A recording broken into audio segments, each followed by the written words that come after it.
டெட்டுக்காக வேண்டி சில வீடியோக்கள் போட்டிருக்கேன். டெட் அண்ட் டிஎன்பிஎஸ்சி அப்படிங்கிற பேர்ல பிளேலிஸ்டும் உருவாக்கி இருக்கேன். அதை கட்டாயம் ஒரு தடவை போய் பாருங்க. இந்த வீடியோல நாம எதை பார்க்க போறோம்னா, கற்கும் குழந்தைங்கிற புத்தகத்தில் இருக்கிற ஏறக்குரிய எல்லா பாடங்களையுமே கவர் பண்ணி கேள்விகளை எடுத்திருக்கேன், பதிலையும் கொடுத்திருக்கேன். பார்க்கலாமா? மனித உடல் வளர்ச்சி மற்றும் முதிர்ச்சி ஆகியவற்றின் அடிப்படையில் மனிதனை எத்தனை பருவங்களாக பிரிக்கலாம்? அவை யாவை? விடை 8 பருவங்களாக பிரிக்கலாம். அவை சிசு பருவம், குறுநடை பருவம், பள்ளி முன் பருவம், பள்ளி பருவம், குமரப் பருவம், வாலிப பருவம், வாலிப பருவத்திற்கும் முதுமை பருவத்திற்கும் இடைப்பட்ட பருவம், முதுமை பருவம். இப்படி 8 பருவங்களா பிரிச்சிருக்காங்க. குழந்தையின் உடல் வளர்ச்சி எதில் தொடங்கி எதை நோக்கி வருகிறது? 2 வகையில் எழுதணும் இதற்கான விடைய. எப்படின்னா, தலையில் தொடங்கி பாதங்களை நோக்கி வருகிறது.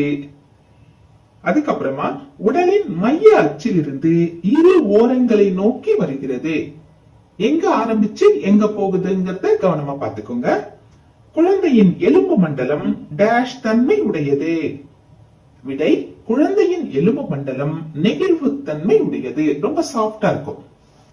குழந்தைகளின் டேஷ் மண்டலம் வேகமாக வளர்ச்சி அடைகிறது. குழந்தைகளின் நரம்பு மண்டலம் வேகமாக வளர்ச்சி அடைகிறது. குழந்தைகளின் டேஷ் மண்டலம் மெதுவாக வளர்ச்சி அடைகிறது. உடல் உறுப்பு மண்டலம் மெதுவாக வளர்ச்சி அடைகிறது. குழந்தைகளின் டேஷ் மண்டலம் மிக மெதுவாக வளர்ச்சி அடைகிறது, ரொம்ப ஸ்லோவா வளர்ச்சி அடையும். அது எந்த மண்டலம்னா, இனப்பெருக்க மண்டலம். இத ஒரு கிராஃப் மாதிரி ஒரு படம் போட்டு புத்தகத்துல காட்டியிருக்காங்க. எது வேகமா வளருது, எது மெதுவாக வளருது, எது மிக மெதுவாக வளருதுன்னு காமிச்சிருக்காங்க. அந்த மேப்ப புத்தகத்துல பாத்தீங்கன்னா நல்லா புரியும். உடல் வளர்ச்சியில் அதிக வேகம் காட்டும் பருவம் டேஷ் பருவம், குமரப் பருவம். ஒரு குழந்தை பள்ளிக்கு வரும்போது அதன் நரம்பு மண்டலத்தின் வளர்ச்சி வீதம் எவ்வளவு? 90%. நரம்பு மண்டலம் வேகமா வளரும்னு நம்ம படிச்சிருக்கோம் இல்லையா? ஸ்கூலுக்கு வரதுக்கு முன்னாடி 90% வளர்ந்தது. அதுக்கப்புறம் ஒரு குழந்தை பள்ளிக்கு வரும்போது அதன் உடல் உறுப்பு வளர்ச்சி வீதம் எவ்வளவு? 40%.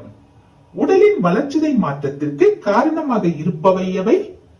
2 விஷயம் காரணமா இருக்கு. என்னன்னா, நாளமில்லா சுரப்பி மண்டலம், நரம்பு மண்டலம்.